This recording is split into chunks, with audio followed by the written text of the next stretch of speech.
Evan Miller planned the camping trip to escape noise, stress, and sleepless nights. Like many people, he was exhausted, mentally drained from work, endlessly scrolling through his phone at night, unable to rest. He believed nature would fix that. No traffic, no notifications, just trees, silence, and a tent beneath the stars. He chose a remote campsite in Northern California's Trinity Alps, a place locals rarely visited after sunset. Rangers warned campers not to wander at night, but Evan brushed it off. He wasn't reckless, just tired of being afraid of everything. By the time he finished setting up his tent, the forest had gone unusually quiet. No insects, no birds, no wind.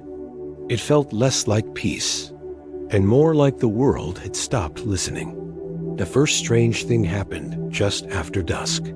Evan heard footsteps, not random crunching, but slow, deliberate steps circling his campsite.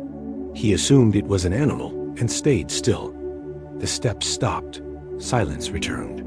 He exhaled, embarrassed by his own fear. Later that night, as he lay in his sleeping bag, he heard it again. This time, the footsteps were closer. They didn't circle the tent. They walked straight past it, then back again, pacing. Evan checked his watch. 1:42 a.m. Hello? He called out, voice tight. Anyone there? No response. Instead, something pressed lightly against the side of the tent, just enough to stretch the fabric inward. Not forceful, curious. Then it moved away. Evan didn't sleep after that. He kept telling himself the same thing many people do when fear takes over. There has to be a logical explanation. By morning, exhaustion won. Evan wanted reassurance more than answers. He decided to hike deeper into the woods to calm his nerves, convincing himself that daylight would erase the fear. 2 miles in, he found something that didn't belong.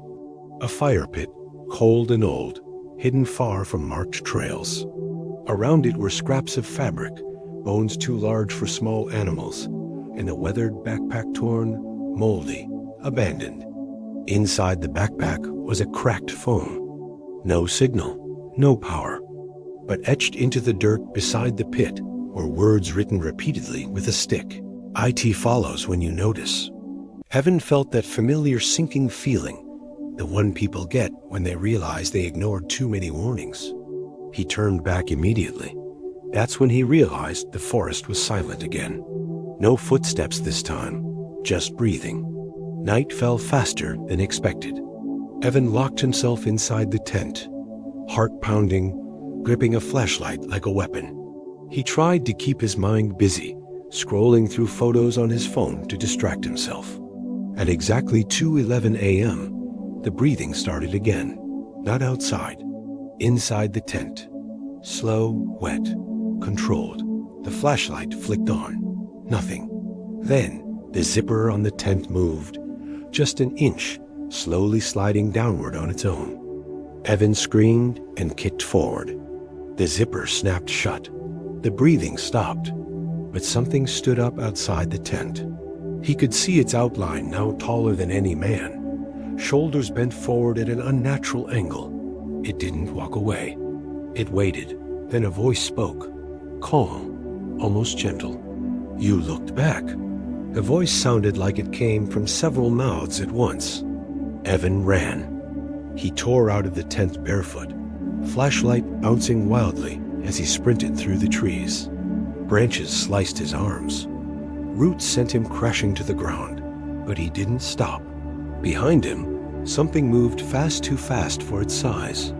Not footsteps, more like dragging. He burst into a small clearing and froze. Standing there was the fire pit again, but it hadn't been there before.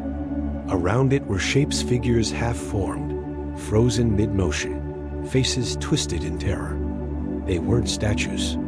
They were people, or what was left of them, locked in place, eyes open, mouths stretched in silent screams. The tall figure stepped into the clearing. Now Evan could see it clearly. Its skin looked wrong, stretched thin, stitched unevenly, like it had been pieced together from different bodies.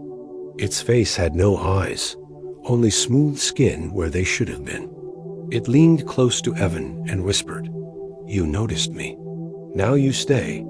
The ground beneath Evan's feet collapsed inward. Search teams found Evan Miller's abandoned campsite 3 days later. His tent was untouched. His phone lay inside, still recording. The final audio captured heavy breathing, a single scream, and then a calm voice saying, "Another one learned too late." Evan's body was never found, but hikers in the Trinity Alps still report something strange. If you camp there and wake up to silence, if you feel watched after midnight, if you hear breathing that isn't yours, don't look back. Because once you notice it, your camping trip won't end. If you want to listen more real horror stories like this, please like, share, and subscribe. Your support inspires us to collect more real stories and bring them to you.